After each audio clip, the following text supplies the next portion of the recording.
So I just want to introduce Geoffrey, who's a very close friend of ours. We found him in Eugene, Oregon. He's not been involved for Jewishly since his bar mitzvah, and somehow found us through the synagogue after our Torah celebration, that week after our Torah celebration. And ever since, we've been really, really good friends. We used to meet frequently until I left Eugene. He is a biologist. He's a doctor. He's written a number of books, mainly on the idea of intelligent design. So he is a biologist, but also does believe that there's a greater design out there in the world based on the scientific advancement that we're having in our current day and age. He's written a book called What Darwin Didn't Know, which is, I think, his most popular. Billions of Missing Links. And he's written other things, but something which is very interesting is he's also written a book on disaster planning. So, and he'll tell us, maybe Geoffrey, if you could tell us a bit about that, and in what area or regard is that written? Well, the disaster planning book is a bit of old news. It was about 10 years ago. And since that time, FEMA.gov and other agencies, you can get the information for free. But it was called Common Sense and Disaster Preparedness. And it has a lot to do with disasters that are in the Northwest and actually California as well, earthquakes in particular. You know, it doesn't talk a lot about hurricanes. It does have some epidemic things, but I wouldn't recommend anybody go out and buy it. I mean, not only is it not worth the price now, but there's things that need to be caught up, you know, phone numbers and addresses, URLs, and most of the facts, I think, are still perfectly okay. And the preparation, you know, having people prepare for disasters, we used to talk about 72 hours preparation. Now it's 2 weeks. And some people think it should even be longer than that. So, wow. I mean, if you really want information, go to FEMA.gov. It's cheap, it's good, it's thorough, it's always updated.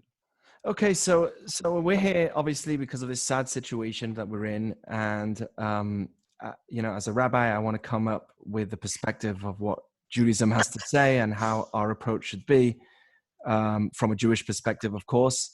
And I want to have a scientific perspective as well. And that's because, you know, as we are today, people, especially in this current day and age, they think, oh, if you're involved with Judaism, you can't be involved with science. If you're involved with science, you can't be involved with religion in general.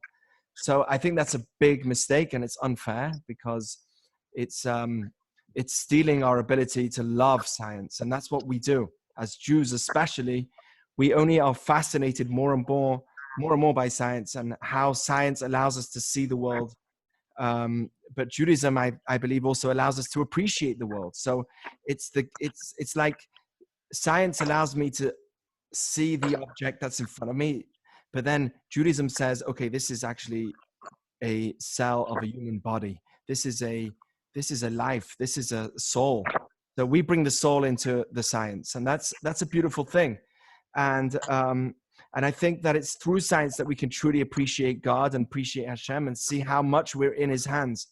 And I think that in this time now that we're in, we need the thinking of Judaism with science to look at the world right now and say, we are a living miracle.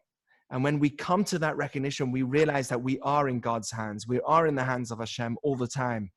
And then we'll get a better perspective of our lives in general and the reality of what's going on.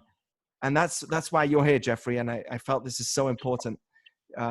We need prayer. I mean, some people say, oh, prayers don't help. You know, today's a day of prayer, National Day of Prayer, announced by Trump.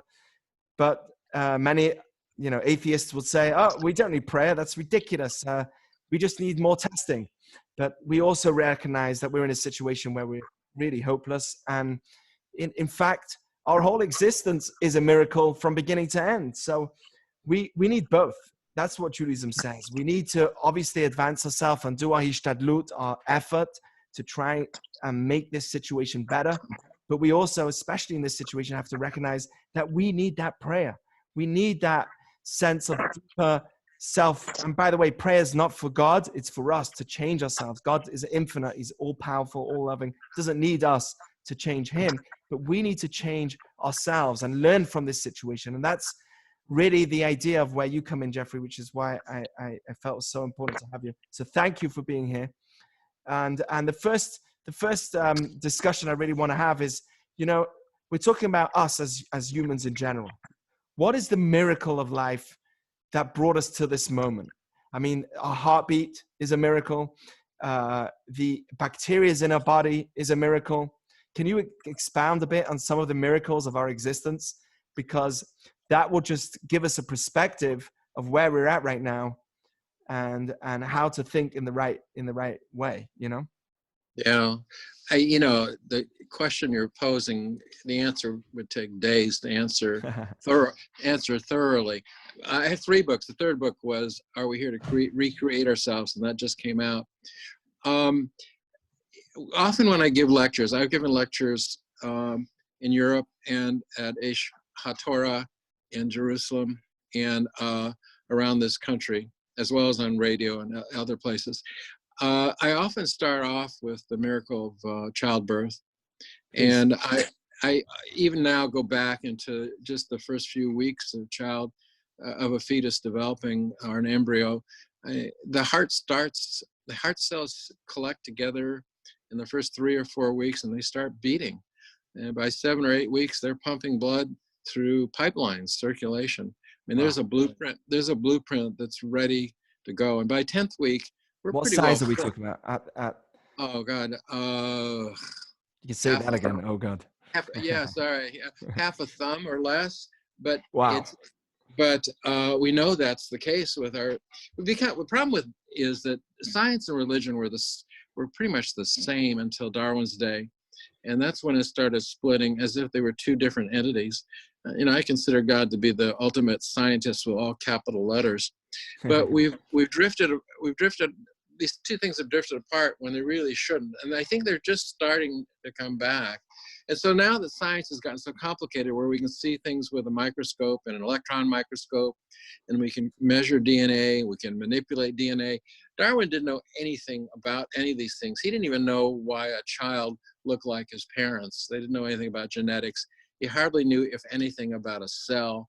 And so maybe he what was year did Darwin come out with his 1859. So what did we scientifically know 1859?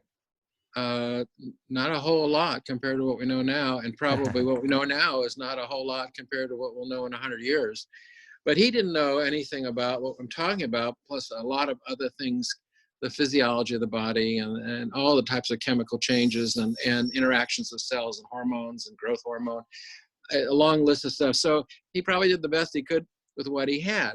Nonetheless, now we know an awful lot more. We can't explain why it's so complicated. So the childbirth in particular, I find interesting, because at the time of birth, just taking that, not talking about the development, which in of itself is enormous, the child comes through the birth canal at a specific time, and it tells the mom, I'm ready, through a zillion hormones, a myriad of hormones that are chemicals. And then the mom says, okay, you're ready, I'll send out the chemical messages and we'll start pushing down. And so the child comes through the birth canal. The child is not breathing. It has not breathed whatsoever in the 9 months that it's inside. And in fact, all blood bypasses the lungs, other than the blood that's needed for the maintenance of cells. And so when the baby's born, there's a very strict time limit as to when the child should take a breath. If it takes it too early, it dies. If it takes it after 4 minutes, it dies or is severely compromised. So it's got to breathe. There's got to be a message in there. And there was no trial and error here, or survival of the fittest, or natural selection. It has to happen in the right way. In addition, there's a valve of sorts. It's the best way to describe it. That's in one of the arteries that has been diverting the blood away from the lungs. As soon as a child is born, it ceases to function in that capacity. And now blood goes to the lungs so it can take up oxygen. This is perfect timing. It can't be it couldn't happen in any other way. And so I describe that in depth, and I have slides that kind of show things, not too graphically, because I talk in temples and churches, and I don't know about people's sensitivities. When I talk at universities, they're a little more scientific. But Are you there? I Yeah. something cut off. Anyway, so yeah, that miracle of birth is one thing. The miracle of the spirit, the soul, where does that come from? And we even do brain surgery on people for a variety of reasons, and they'll cut the two halves of the brain apart. Are you there? I can't tell. Yeah. I'm just hearing an echo. Maybe there's some people, if they don't mind, if they can mute themselves, so that way we can hear better. Okay. So even when the brain is cut in half into two halves, there's no change in how a person thinks. If you take out half the brain, which happens with some cases of severe epilepsy, there's still no impact on how they think. And so there's something else going on inside. When you talk to yourself, I mean, really simply, who are you talking to? I mean, are there two of you in there? Are there two spirits in there? Is there the physical part talking to the spiritual part? We can't explain the spark of life at all, where it came from, and we can't explain the soul. And there's so many things about the soul, empathy, sympathy, planning, joking, love. Yeah. I mean, where do these come from? I mean, there's got to be an explanation, and it's either scientific or it's God-given. And the more we know, the less we know. That's beautiful what you just said. The more we know, the less we know. It's very much true in Judaism as well. I find that the more, I start engaging people in Jewish texts, the more they realize they don't know so much. And it's really like that when you look at something which is so vast and complex, that the minute you start delving into it is the minute you see how deep it is and amazing it is. And it's exactly why I was thinking this is so important, because we have to realize that we're just little children in the hands of something so great. And this is what this small little virus is reminding us. I mean, the novel COVID-19 is reminding us this is something which we can see. And this is not, it's not a DNA. It's something, right? It's something which is small enough that you could see through a telescope. And it's causing such a chaos into our regular lives in the world. It's gone everywhere. It's stopped flights. It's stopped our regular lifestyle. It's stopped everything. So we are seeing how vulnerable we are and how little we know. Agreed. I was also saying that we had not long ago there was a flight, a Malaysia flight that just disappeared off the planet somehow. And I was saying, look, we have the technology to see outside of our planet so far. And yet within our own planet, we still don't know that much. Our bodies are screaming depth and wisdom. It's an amazing thing. So, so what were you going to say? Oh, yeah. They said that planet was lost. The last thing I read was a suicide, and the pilot disabled. It was Arab, disabled a variety of ways that they could locate them.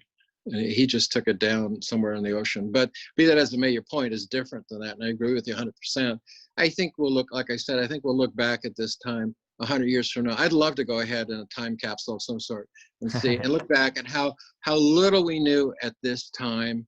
And we think we're so smart. Every generation thinks they're so smart. I mean, when the people thought the world was flat, they thought they knew everything there was to know. And so we're just in this continuum of learning. And have we learned 1%? I don't know. Well, I think we're getting closer to some of the texts that Judaism has always said, the number of stars that we always knew existed in the planet, in the Milky Way. There are many, many texts that we always had. And I think that NASA's slowly getting close towards the text that Judaism has always believed in. We're getting there. I think we're getting there. This is, according to Judaism, the times of Mashiach. And scientifically, we're getting to that recognition that behind every bit of matter, there's so much going on that allows it to exist. We're getting there. Yeah, well, we're a long ways off. I mean, it's just incredible what's out there.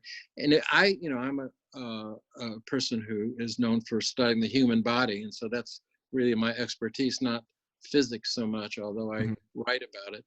Interesting enough, I was watching a TV show about these ancient astronauts who argue over whether we're a function of a creation of aliens. And, you know, and there's a variety of ways they did this and came here. But they, interesting enough, agree 100% with the things that we say about God doing it. And Wow. so, I mean, so they argue, and these are people who probably aren't God believers whatsoever. And yet when they argue against Darwin, they argue exactly the same. I was struck by that because a lot of things that Darwin followers, even to this day, and boy, are some of them ardent. I mean, they're not willing to listen. You're a terrible person if you feel different than they do. I've had a number of battles of sorts, not too rude, but you know, university students in particular. When I go to a temple, it's certainly better received, and a church, and it's usually better received by the older crowd or Orthodox Jews. If I end up talking at a Reformed temple, I have a lot of arguments in my hands. And so it's, and I've talked to a number of Jewish scholars, and they run into the same kind of thing in Israel as well.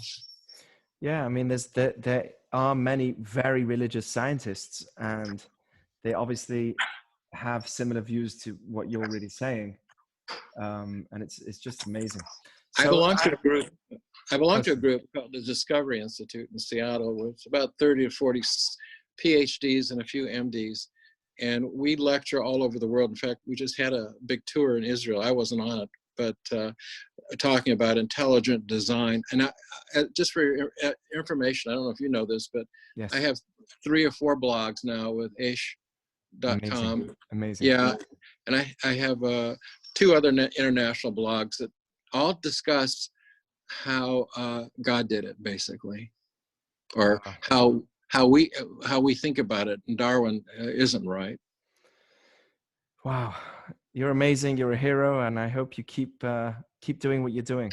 So I have another question, similar to what we've been speaking until now.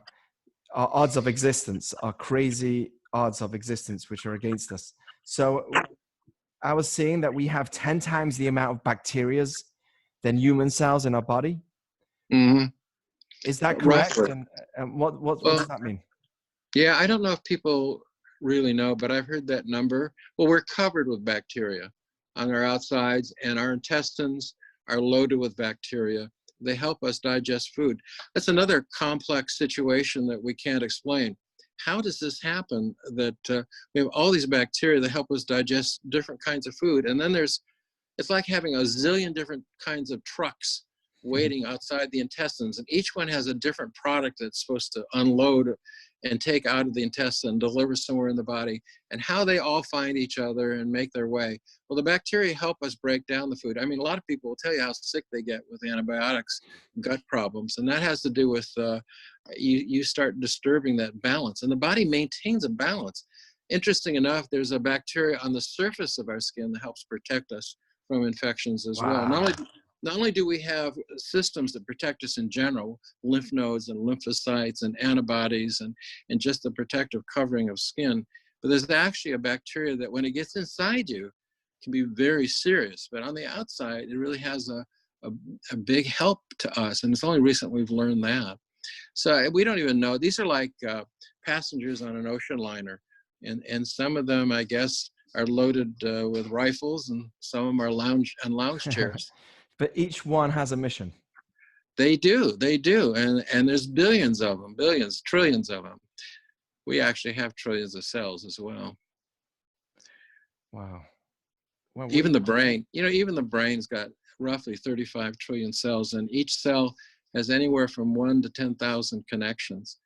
And that's what makes we're not going to figure out how the brain works in any time soon. And the people who think we will are foolish. And it's a 3-pound organ that functions more strongly than any combination of all computers in the world. And it doesn't use much more energy than a light bulb to do it. A little bit more. That's it. Like a light bulb. Yeah. Wow. So our brain, I mean, the cells in our brain, are they different to the cells in other parts of our body that you were talking about? Or You bet. when the body starts developing, we start off with an egg that's been fertilized, and it splits in half, and they split in half, and the ones after that split in half, on and on. And as they're progressing, there's a blueprint that tells them how to change. And so some of them change into pre-nerve cells or pre-nerve cells, and those change into pre-nerve cells, and those change into nerve cells, and those change into different kinds of nerve cells. Wow. Another group forms heart cells or pre-heart cells, and the heart cells, and then they form heart cells that conduct the rhythm, and heart cells that develop into valves. I mean, this is a changing, moving blueprint that every single cell carries, but somehow the cell knows what part of it or what instructions to follow. So you're saying it's like having a New York City with huge buildings inside your body, and everything is communicating with each other. I just lost you. If there's anyone there who is on, if they don't mind to mute themselves. So we have this. Shouldn't be cartoons. It should be education. We're teaching her. How do we mute that? Hello?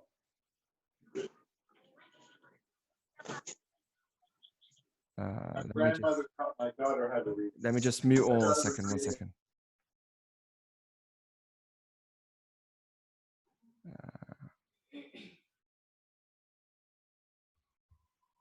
Oops.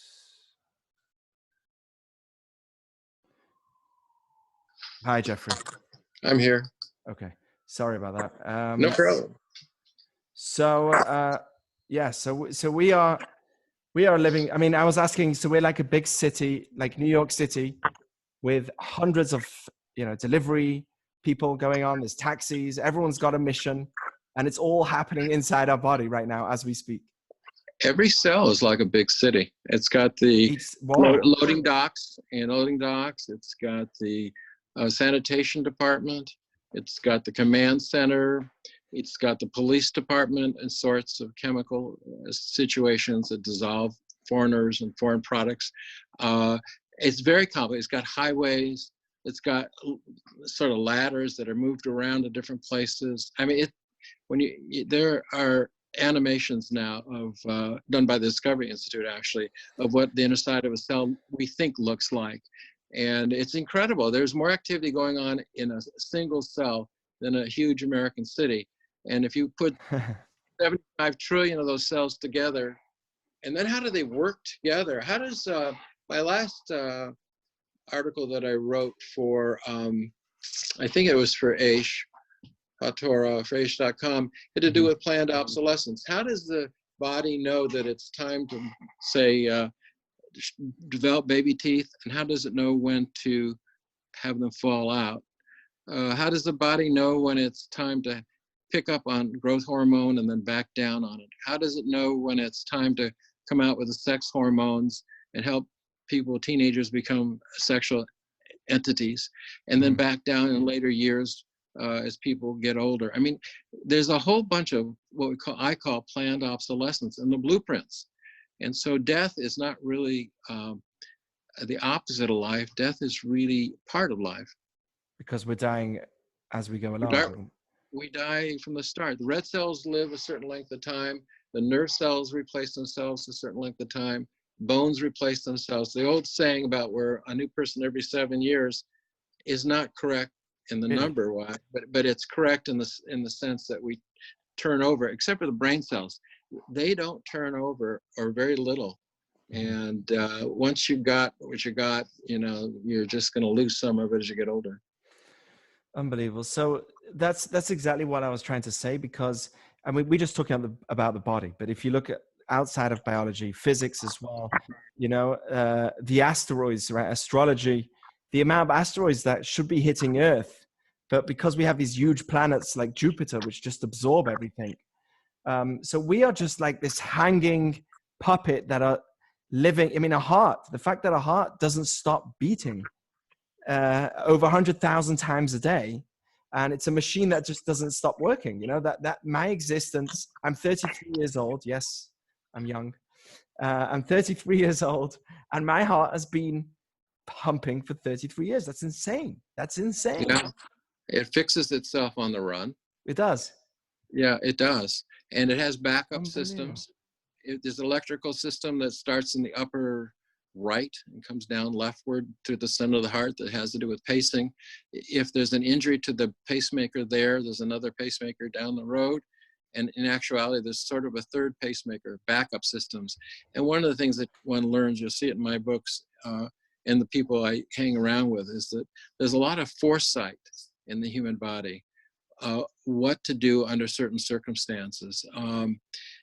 For instance, with this virus, the development of a fever is sort of a what-if foresight, because fevers, some of us think, and there's data to support it, that it's a way of fighting an infection.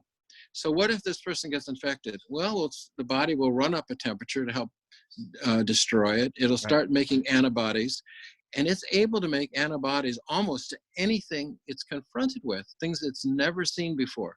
It has a mechanism where cells will come in and tear it apart like some predator or something, and makes it into small pieces. And somehow these small pieces are carried back to lymphocytes and the spleen and other places, and antibodies are made, and then they come back out to fight. Meanwhile, white cells, I mean, they have a whole series of armamentum, armamentum, or that's not quite right, but be as it may, what I'm talking about, guns and spears and fire throwers, and all kinds of things that of a cellular nature that come out and fight, and the pus that you see in a wound is the battlefield with all the dead fighters.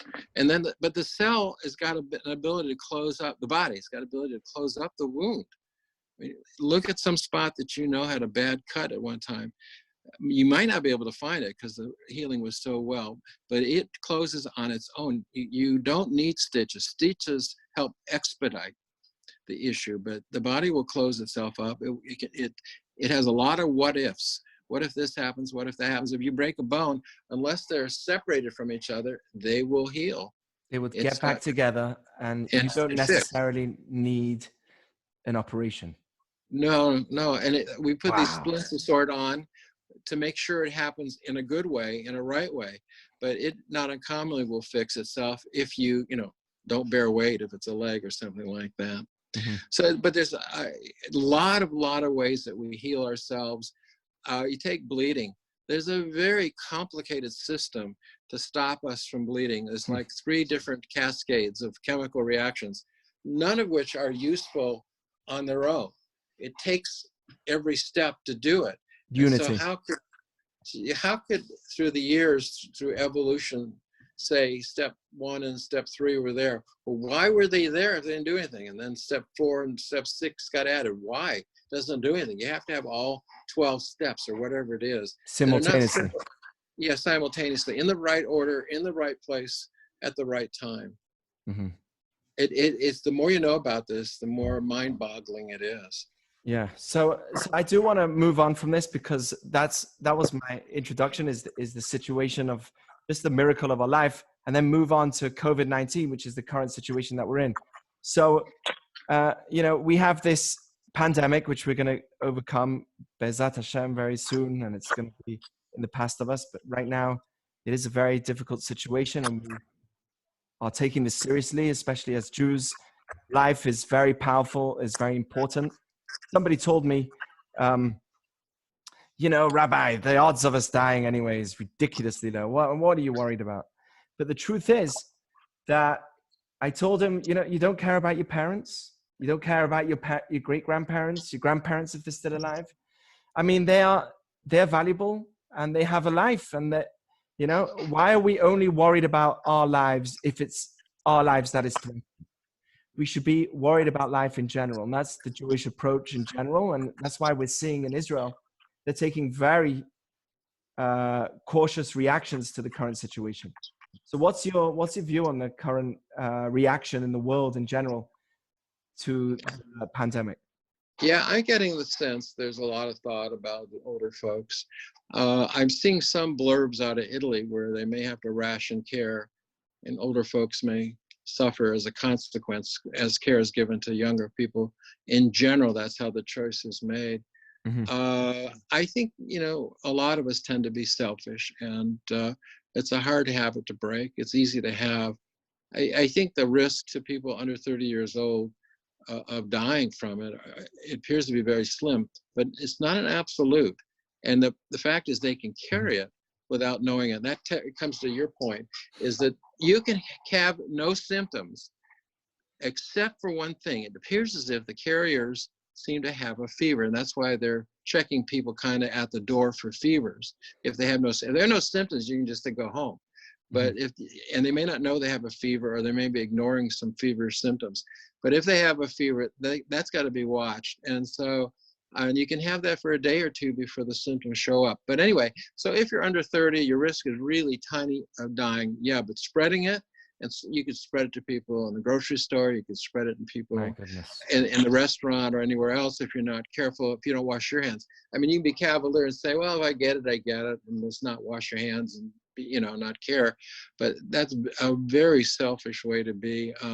I think we live in a society where older folks are more disposable than they used to be. Everybody lived with their family, like it or not. Maybe that wasn't so good sometimes, but like it or not, you lived and you gave a lot of respect to the older folks and hoped and thought they had wisdom. Now it's me, myself, and what I want, and it's an I society, and there's books on it. And so I think that plays a role a little bit in this, but I'm not getting out of the news media. It's amazing that you actually just said that, if you don't mind me to introduce. No. Because in Judaism, we have a statement which says, Mipnei seva takum. For the elderly, you must get up. Did you know this? That if an elderly person walks in your home, you actually have to stand up for them. And we are so much more, when you worship, when you value wisdom as a value. And when I say wisdom, it's not just wisdom as in how many mathematical equations you can make, but actually the wisdom of life. When you value that, you stand up for the elderly because they are people that are wisdom.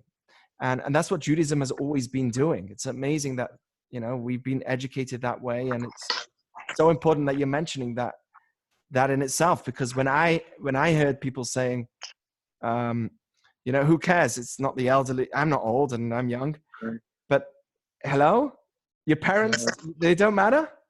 These are lives that are, if it was your life, then you'd question it. I mean, we need to value life because that's what we do. And that's, Judaism would break Shabbat, even though it's very severe to us, for the sake of saving someone's life. We'll do anything for life. So this is a very powerful message that I think we're getting from this situation. It's like the world's on a halt right now. And it's like, hey, just value your life, none of this running for money.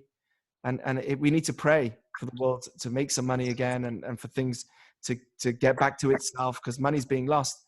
But, life is such a value. And that's, like this Shabbat, just this weekend, I'll tell you, I was with my kids, and so much of what we do is outside of us, it's outwards. How can I be better in my career out there? How can I be more successful out there? How can I be seen out there more? And suddenly this was a moment where I got to see my kids, it was, and don't get me wrong, we love our career. We love what we do. And Shira could say about that too. We really do. But this was a real moment of like, let's take this opportunity. Let's take this moment where it's not safe to have other people and get to know my kids, get to know them, dance with them, sing with them, laugh with them, throw them in the air, talk to them. Let's use this moment. And I think it's a shame if somebody says, you know what, let's go back to Netflix, let's catch up on this series or that series and let's watch more movies. No, this is a message to the world. Let's just halt for a second, see each other, look at each other in their eyes and say, we love you. Life is valuable. We love you. You are awesome. And I love you, Geoffrey. I love you. You're an amazing guy. Oh, thank you. I love you too. I love everyone that's here. Everyone that's here listening in. You guys are all fantastic.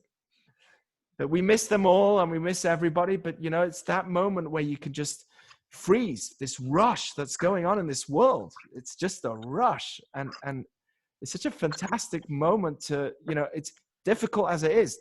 And it is difficult. Don't get me wrong. But let's utilize that challenge, because if we go through a challenge and we ignore the challenge that we went through, we just pass through it, we've kind of missed the point. You know, life has challenges and we have to grow through them. That's really, you know, that's so important. So anyway, I don't want to, I just was jumping on that point that you were saying about COVID-19, and I just went on my tantrums like I normally do. It's okay. What you have to say is what you have to say is worthwhile. I think, unfortunately, it takes advanced age or advancing age to start to appreciate life, maybe in a different way. I shouldn't say better or more so, but certainly in a different way as you get older. And as they say, time seems to go by faster. And it's not uncommon for older people to become more and more religious. I think it seems to be the case. I think that, Yes. you know, you start recognizing stuff that you didn't when you were younger, and you might have heard the older folks talk about like somebody's listening to me now. But you got to get there, and you got to, unfortunately, suffer your own knocks in a sense getting there. But life is really, really tenuous, and it's short, and before you know it, it's over. And but you got to be wise too. And boy, we've all made our mistakes. Being an MD, I've spent plenty of time with people who make their mistakes. And I think that's why at a young age, it's worth investing in things like Shabbat, in community, in building family from a younger age. And that's what many of our community is doing. They are investing in their inner self, inner growth. You know, there's so much hating out there. And when you come into this vibe, this community, it's like the Ark of Noah, you know, it's a place where people could just it's a refuge of goodness, and people just give each other great vibes. And it's, I think that it's so important from a young age to invest in this area that people think, oh, you know, now I'm young, I have age, I have time, I can, but now is the time actually to invest in our own personal spiritual growth. This is what you're saying. And it's in a, you know, this is the moment that we've got this wake-up call, and we should use it. We should use that wake-up call for what it's giving us. I agree. I believe God hears and God sees everything. And so don't think that you're not you. Don't think that you're fooling God. Yeah. I mean, I'll tell you when we have more time and a separate subject, why I feel that way and think that way. But boy, have I become more and more convinced of that as I've gotten older. You mean, are you talking about divine providence, that there's no coincidence in life as well, scientifically? Or I've had two instances. I'll share with you another time, but okay, where I think maybe three. I mean, not where I saw angels and, you know, and LSD type stuff or anything like that, but things that have happened that are way beyond just being coincidental. And so prayers answered in a sense, not in the way you might want a prayer answered, but answered in a sense. Yeah, amazing. I mean, we are not prophets, and the generation that we're in, we don't have the ability to know exactly why things are happening. We're told, actually, there used to be older generations, Arizal and people that were before, Kabbalistic rabbis, they would see somebody that's sick and they'd say, okay, it's a certain mitzvah or a certain thing that you can do to fix it based on what you're sick in, the certain limb or the area. They can actually connect it to a spiritual source, but we're not on that level in any means to know exactly the reasons for things, but we could see the results, the outcome of what it's causing. And that's what we're seeing. It's causing us to be somehow quarantined, and it's causing this 14-day of us to be within ourselves. And that in itself is a message for sure. The reaction that it's causing is the message, yes. And there's lots of things that happen that aren't clear, I think, why they happen when they're happening.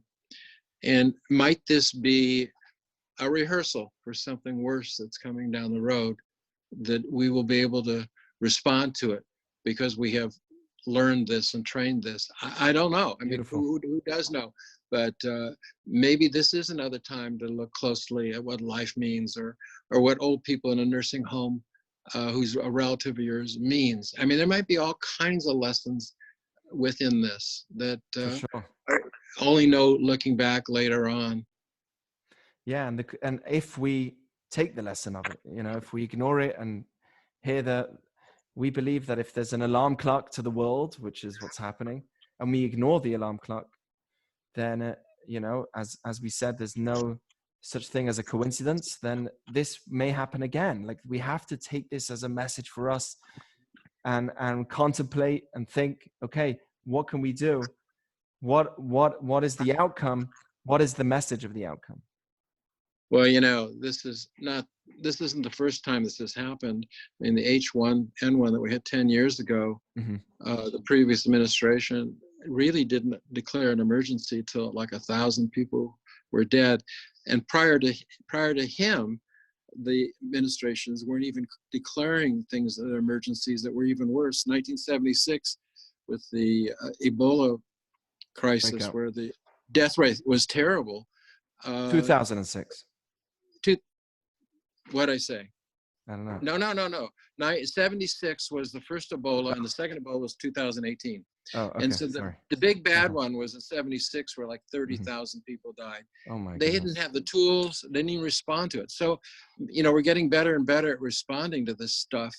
And maybe this, like I said, is a rehearsal for the next bad one. I don't know. So if you don't mind, and for the listeners out there, I want to give a 4-stage approach. This has been given in the book of Emunah, the Gana Emunah, teachings of Rabbi Nachman of Breslov, but it's what we call the 4-stage approach to any kind of difficult situation that we go through. And this will definitely help us in any kind of anxiety or difficulty. We have to constantly remind ourselves these 4 stages. So the very first stage is that we don't run anything. You know, Hashem runs everything, and that you have to constantly say, we are in the hands of Abba. Someone said very nicely, you know, when you wash your hands carefully, and remind yourself every time whose hands you really are in. You know, we're not running anything. We are just puppets of an amazing system, and Hashem runs everything. Why did it happen? Why is this happening to me? Because that's what Hashem wanted. Now, the second stage is to actually say, okay, what is the reason that God did it? And we have to come to the conclusion that everything is for the good. I don't know. That's the third stage. I don't know how it's for the good, but I believe that it's for the good of me. And the fourth stage is to actually say, thank you for the situation that I went through. So these are the 4 stages again. The first stage is to say, I submit, this is what Hashem wants. The second stage is to say, this is for the good. The third stage is to say, I don't know how it is for the good, but I believe it's for the good. And the fourth stage is to say, thank you, even for this terrible coronavirus. And I'll expound on that a bit more. I mean, based on what you were saying as well. When I say the first stage, understanding that this is what Hashem wants, because I recognize that we know nothing compared to how vast and complex this world is. We're like little children that don't know anything about our bodies till now. We're a living miracle as is. And like you said, every cell knows exactly where it's going. Everything has a plan. So the very first stage is to submit and recognize that this is what Hashem wants. The second stage is to actually recognize that this is for the good. And the reason that we believe that is because an infinite being does not take. An infinite being only gives. Now, you could take and give too, but the recognition that everything is for the good is because we understand that this world has so much involved in it. It has to be created by an infinite being. And that infinite being wants only to give to us. He doesn't need anything because he's infinite. He's all loving, all powerful, all everything, all knowing. So he doesn't need us. And the only reason that he is there is to actually give us. So this is for the good. Now the question is, I don't know. How can this be for the good? Look how much terrible stuff is going on. But I believe it's for the good. And look what we just came up with as we were speaking, how family time it's given us, how it's put us on a halt, how it made us appreciate food, how flying has stopped and made us realize, hey, stop running around the world. Like, just appreciate the fact that you have the ability to travel the world as humans. This is something that we never were able to do. How we can value our parents, how we can value life, how we can value our friends. I mean, this is the moment where we can actually recognize that this is all for the good, and we can work on actually recognizing that there is a purpose. I don't know why, but eventually I'm going to look back and I'm going to say it was for the good. I need to work on it. I need to actually develop that strength by using and utilizing this time. For me, I'm a man that prays a lot. I pray 3 times a day. So for me, it's actually a moment to say, okay, now I could pray alone. I could pray in my home. And I have more time to focus. I'm not with a crowd. I can be more sincere with my prayer. So that's for me. Every person can look at themselves and say, okay, fine. How can I see that this is for the good? And I could if I utilize my situation in the right way. And finally, the last stage is to say, thank you. If I do come out from this situation positively, I can actually say thank you for this challenge. And you know what? The greatest moments of who we become is through our challenges. We become great through our challenges. We don't want them, but you know what? Sometimes if we don't get them, we just slip in our ways. It's like my kid the other day was Abraham, my youngest son, who actually you don't know so well. You remember Shira when she was pregnant with Abraham, but you never got to meet him. Did you ever meet my son, Abraham? Geoffrey?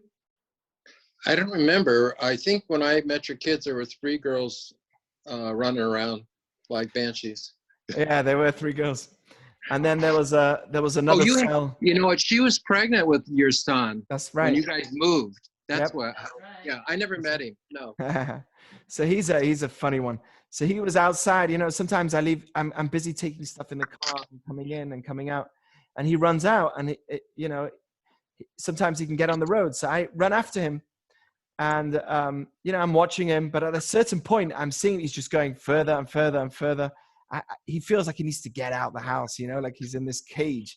So I watch him on the street and he's going a bit further and further. I'm like, you know what's fine. I'll let him, I'll follow him slowly, just let him run. But at a certain point, I need to be like, hey, Abraham, wake up. And I feel like that's where we're at right now. It's like we're running, business, money, work, all of a sudden, hey, stop for a second. And that's what's happening to this world. And if I'm able to actually take this moment and utilize it based on what it's telling me to do, I mean, the situation is speaking to me.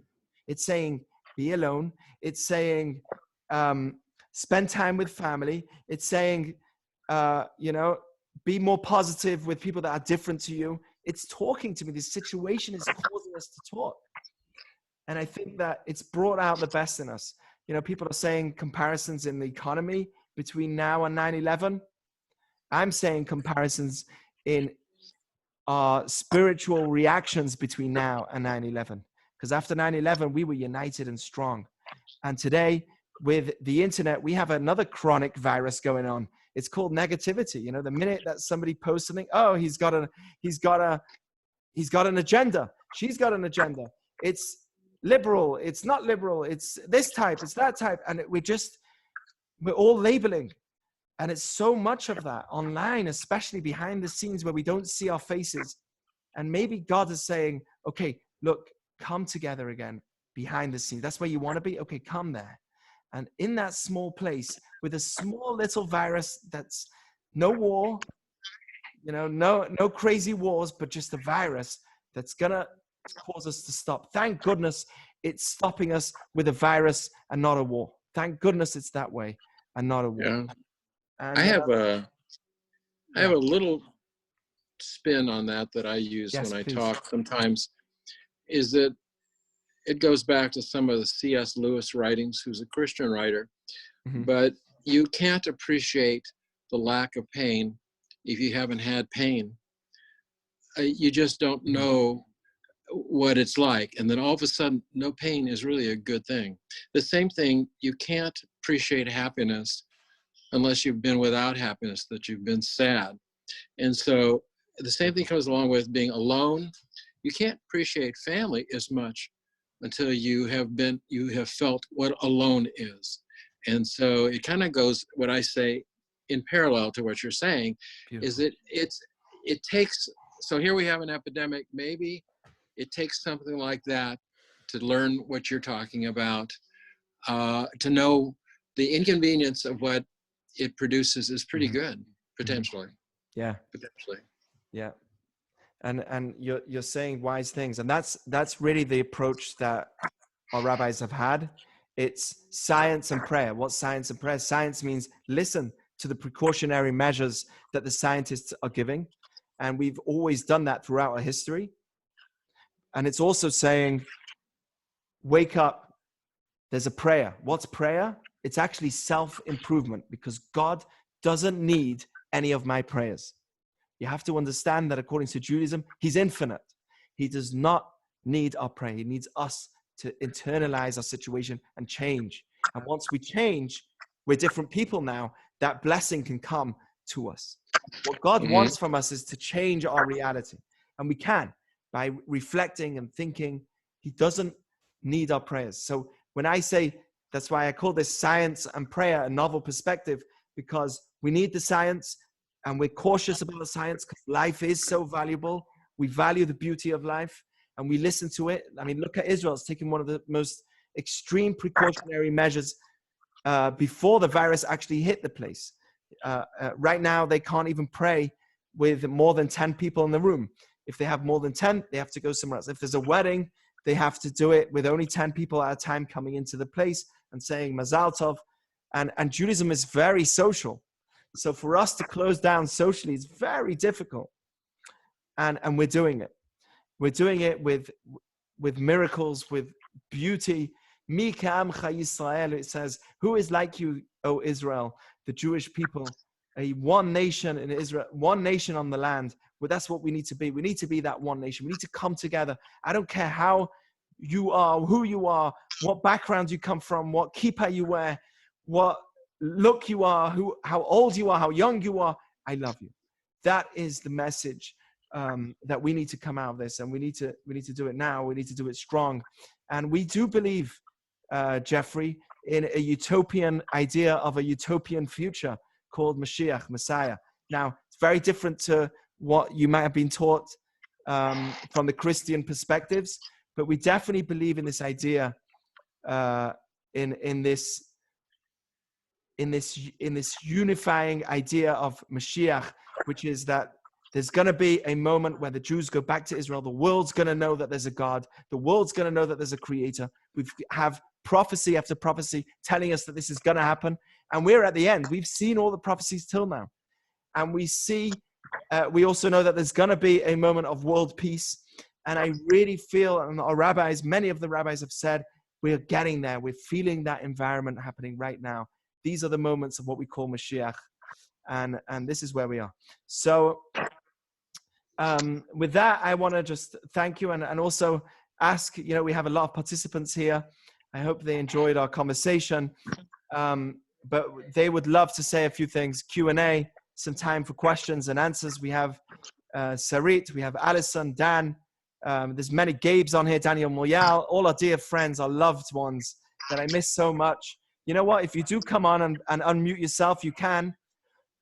Please put your face on as well. Thank you, Daniel. Thank you. Please put your face on so we can see you, because I miss your face. You look so beautiful. I wish I could. My computer's broken. But take it away, Danielle, if you have any questions, or anybody else, if you have questions, please. Dr. Simmons, I do have a question for you. So when it comes to the coronavirus, everything that's going on right now, I've definitely been looking a little bit into it and seeing what are the type of symptoms that people are experiencing. I noticed that there's a big crossover between like just normal allergies like symptoms and etc. Like what are the main distinctions that you can know if you do have it, if you are needing to, like, obviously you're not going to self-diagnose yourself, but what are the type of like key indicators that you as a doctor would notice if somebody had it? Okay, the main thing, there's exceptions, and there's a small percentage of this, a percentage of that. The main thing is a fever to start, a cough, and shortness of breath. It's a lower respiratory problem in the lower lungs, not like a strep throat. A sore throat is really uncommon. A runny nose is really uncommon. Allergies will have a runny nose. Asthma can have some wheezing, and it does have wheezing, and this is not likely to have much in the way of wheezing. There's exceptions, but there's no GI symptoms. There's no diarrhea. There's no vomiting to speak of. So if you have like a sore throat or you got GI symptoms, you very likely don't have it. If you have a old-fashioned cold with a runny nose and some aches and no fever, you probably don't have it. I mean, all bets are off. You could be an exception, but I would stick with the fever, cough, and shortness of breath primarily, and the fever first. Got it. And just because of the fact that I'll just speak on myself, because I have like moderate asthma, like how would that be able to affect the body as a person that isn't asthmatic? It's probably going to make asthma worse. But if you haven't got a fever, and of course the asthma, you get a cough with it too. If you don't have a fever, you probably don't have it, but I don't know if I would fiddle with asthma. I would, suggest perhaps somebody stays home if they feel like they have a typical cold and don't have the usual high fever at the beginning. It's usually higher than the usual, higher than 101. But with an asthmatic, if your asthma is getting worse, I'd be in touch at least with your doctor by phone. Appreciate that. Sure. Anybody have questions? Anybody want to piggyback on that? Yeah, everyone, come on. Unmute yourself. And happy belated birthday, Shira. Everybody says happy birthday. Oh, God. Happy birthday, Shira. Whoa, who is that? It's Allison. Oh, Allison, how are you? Thank you. Yeah, Come on, no question about the corona? Oh, my. Well, you guys should share what you think, or you kind of like overhear everything from the media and, everyone else. But if you have any questions, Dr. Simmons is here with us. He's happy to answer questions. I have a question. Sure. Hi, Gabe. Hi, guys. Hey, everybody. Hey, Dr. Simmons, thank you so much for coming on. Really appreciate your insight. Yeah, it's fun. Pleasure. Great session here. My question is this. So I have a lot of friends, or I guess not a ton, but a couple people I've talked to are very, you can call them doubters. I was talking to a friend today. He invited me out to go hiking, and I told him, hey, man, I'm staying in, trying to quarantine, isolationist. And he was like, dude, like, don't buy into the media. It's all it's all hysteria. Like, you can do whatever you want.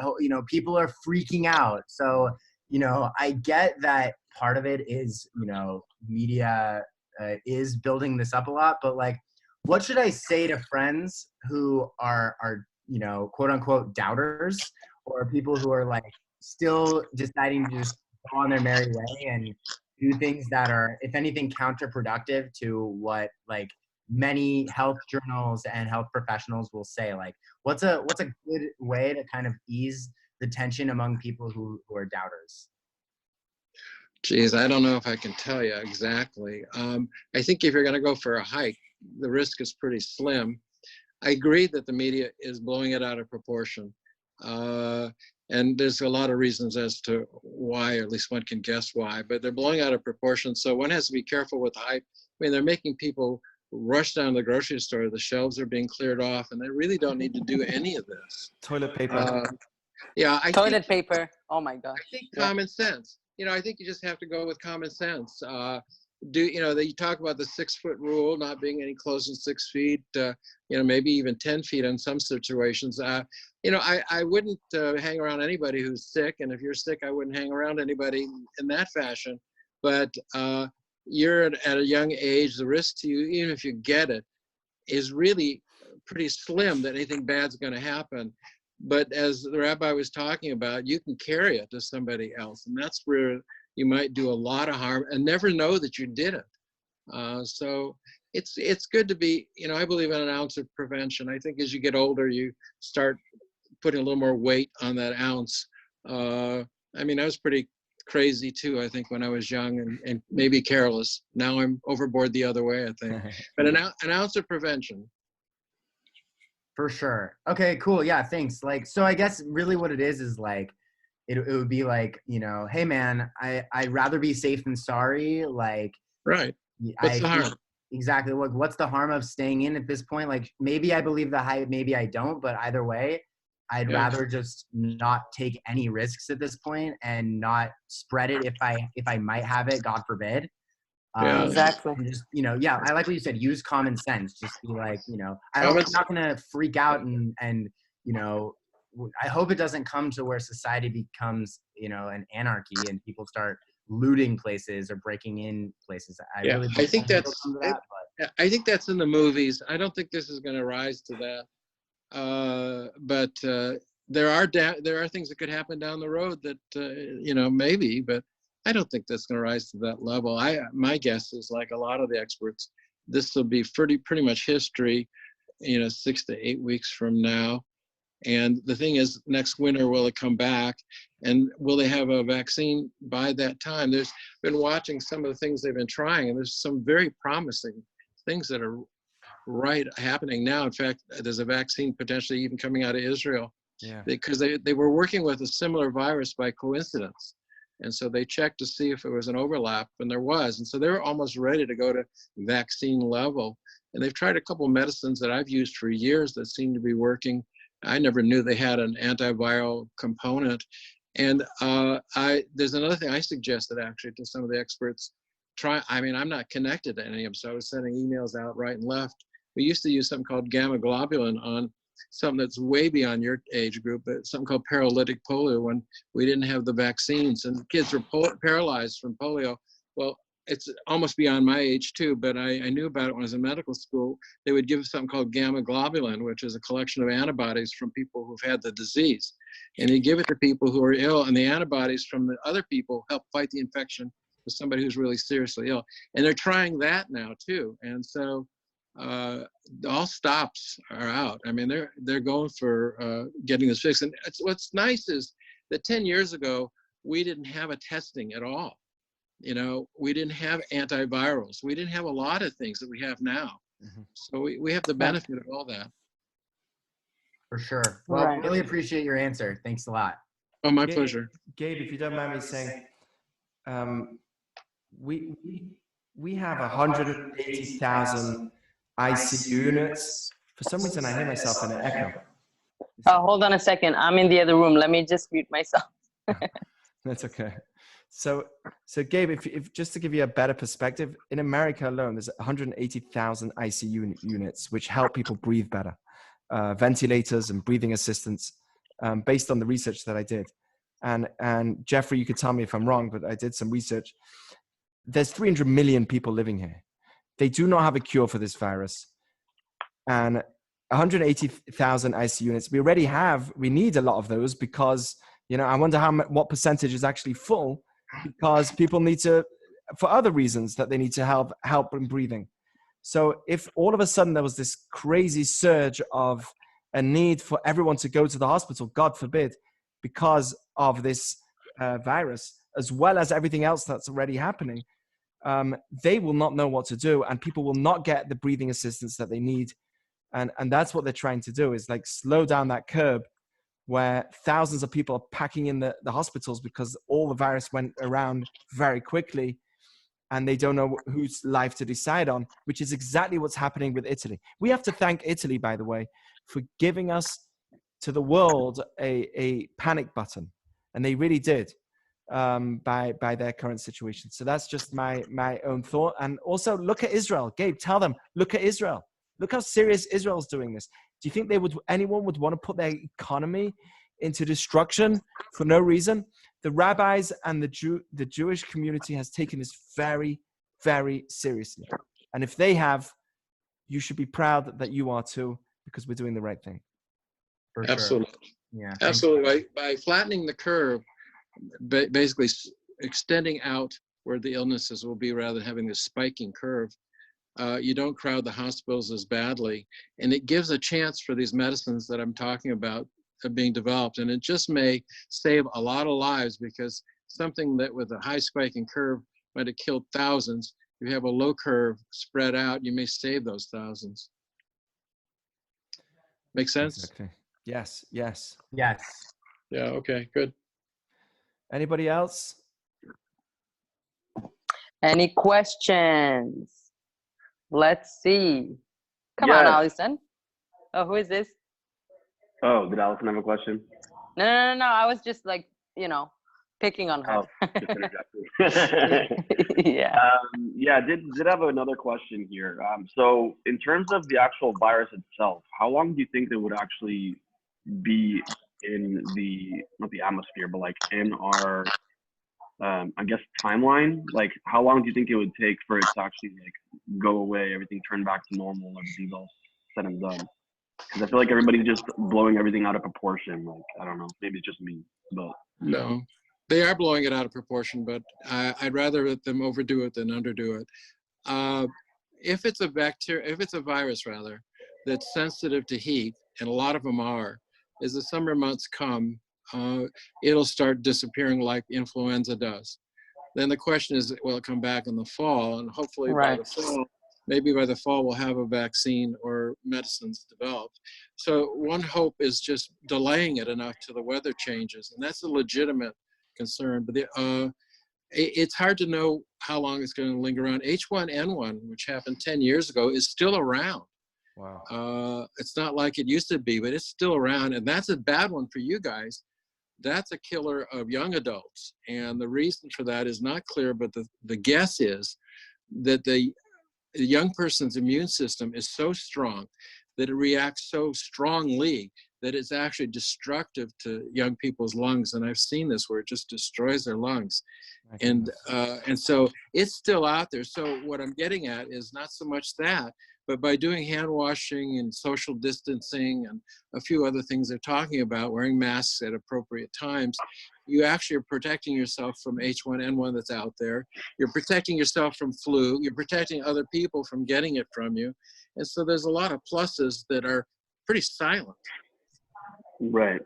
And will it be like the same type of mortality rate as the 1918 flu? I know that's probably like way out of the picture. Oh, yeah. But no, not anything like that. But you have to keep in mind, in those days, they knew nothing about how germs spread. So people gathered together all the time.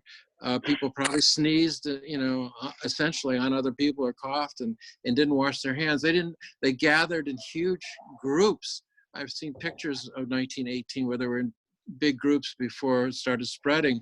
The military, the dormitories where the soldiers slept and where they worked and fought, they were right on top of each other. And so nobody knew about the spread like we know now. And so it's hard to compare it with that, but that was a pretty bad one. This one isn't nearly as deadly. And this one, usually if you're the age of a soldier, you're going to be okay. You might feel like dog do for a while, but you're not going to die from it. You got it. Thank you, Doctor. I really appreciate it. Right. You're welcome. Any other questions, everyone? Looks like Eitan's over there. Eitan. Is he there? I don't know. It shows that he's... Oh, Dan is there. Ooh, I didn't realize you're here. Hi. Come on, Hello. No questions? I have a question. Sure. Cool. Go ahead. So everyone's kind of relating where we are right now in the projected future of the virus in the United States to where it was with in Italy, because it's matched up pretty closely until now.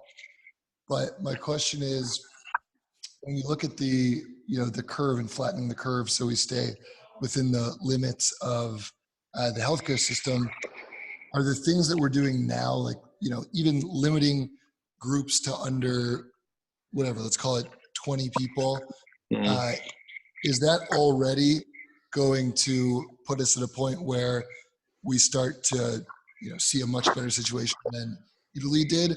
or were they also doing that? So even with these precautions that we're now already taking in practice, not like what we should be taking, but what we're actually taking in this country, which obviously would be a little bit of an estimate from your perspective, but do you think that's actually going to change the course that we come out ahead of where Italy was? Or are we still going to be on that track? Yeah, that's definitely the plan. If you think about Italy a little bit, they are the recipient of Chinese vacationers and travelers in a very big way. Venice and Milan and Florence and Rome are common places that Chinese travelers go. And so they didn't close their borders to Chinese traffic, whereas we did in early January. And so they think that made a big difference.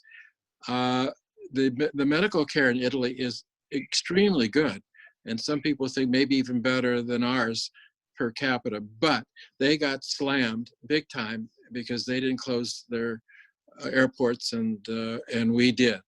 And so that's the thinking at this time. And so where this is going to end up, nobody knows, and what's going to prove out to be the right idea remains to be seen. But it's beginning to look like our government did the right stuff in the right time. And, you know, they didn't get the testing out pretty, as well as they should have, but that had to do with a lot of red tape and private entities and a whole host of excuses. But it didn't change how people were treated, and it didn't change anything about how it spread. And so it's an arguable point, and it's contested by the different political parties, but it actually probably didn't change that much from the testing. The one thing that I found very interesting, though, that they found is what I think I mentioned earlier, is the fever precedes the symptoms sometimes, and people don't know they're sick. And in fact, one of the press reports that one of the presidential, when they spoke, the group spoke to the briefings, that's the word I wanted, they talked about to the press that they wouldn't let one of the reporters in. They were checking the temperatures at the door, and they sent the one reporter home because he had a fever, and he didn't know he was sick. And so that can happen to you or me as well. So we're learning as we go, but it's beginning to look like the countries like Israel and like our country, who closed some doors, the appropriate doors, have made a big dent in this. And we'll look back at this for sure to see what the lessons learned were, but this appears to be one. And I keep thinking, God, could this be a rehearsal for something a lot worse? You know, Ebola killed 30 to 50% of people that it infected. It was terrible. This is killing, and it's still a lot of people, but this is killing less than 1% of the people who are hit with it. And so what if we had an Ebola one, you know, that when it was just as bad as Ebola? Having learned what we're learning here may make all the difference down the road. Yeah. It's something. Does that answer what you asked, or did I just blab on, whatever? Let me try to remember what my question was. So long, you forgot it. You answered it. It's like we don't know for sure, and then you gave a bunch of other useful information, which is all you can do. That's all we can do. That's all we can do. Right. Okay. Wow. So, Shira, do you want to say anything before we finish? No, I just wanted to double check to see if anyone else has any questions. Otherwise, guys, next time by Taco Tuesday, you better be with your cameras on because I want to see you. Otherwise, I won't remember how you look, so it's gonna be really bad. So you please fix your cameras, do your makeup, do whatever you need to do in order to be on. Hi, Dan, very brave. I see you went on. This is great. Yeah, I'm getting corona now. Oh. Well, at least we can see each other on the screen and socialize this way. We're so blessed. Oh, wow. Here you go. With the guy without the makeup, he's out as well. So it's great. Yosef. So I guess, do we have any more questions? Otherwise, we're going to thank Dr. Geoffrey for his time. My pleasure. Thank you so much for willing to come up and spend time with us, with our community. And we hope, when things calm down, you can actually come to LA and have you here, speak to everyone. Yeah, I'm not doing much right now. Yeah. I'm Just too writing old. books. I'm too old. I'm too old. Well, I'm you healthy, keep but I'm writing too books. old. Yeah, too old. Be well. That's the That's- main thing. עד 120. Everybody be well, and thank you very much. Thank you, Geoffrey. Amen. Thank you. Thank you, Geoffrey.